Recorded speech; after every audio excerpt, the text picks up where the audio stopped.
c'est une tendance que Radium One a perçue comme croissante.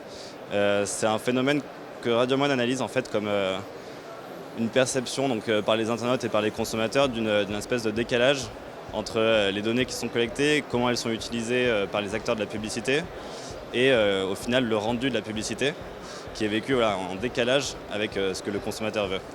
Donc chez Radium One, notre vision c'est d'abord donc de partir de la donnée toujours pour essayer de comprendre cette tendance et en fait la résoudre déjà par un principe assez simple qui est donc utiliser la donnée pour collecter la donnée dans les normes de privacy et l'utiliser pour faire de la publicité contextuelle qui est pertinente pour le consommateur et qui répond à ses attentes.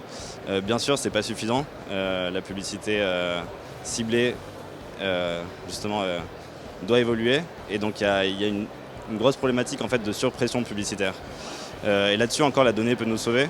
C'est-à-dire que nos algorithmes et nos modèles d'optimisation permettent de calculer en fait la répétition optimale pour à la fois satisfaire en gros les engagements de l'annonceur, ces indicateurs de performance, pour trouver sa performance, mais aussi pour respecter la privacy de l'utilisateur et trouver une répétition par jour, par semaine qui soit cohérente pour lui et qui respecte sa privacy.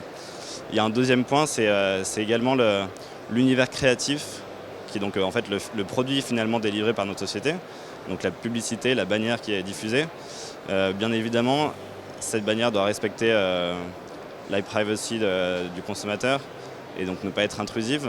Donc lorsqu'on travaille sur des publicités rich media, il y a toujours cette problématique de faire du rich media pour un annonceur, faire des créas qui sont attractives mais qui sont toujours dans le respect non intrusif pour l'utilisateur, notamment sur le mobile où on cherche plutôt des expands qui s'activent uniquement à l'interaction avec l'utilisateur, des vidéos skippables où on peut muter la vidéo. Voilà.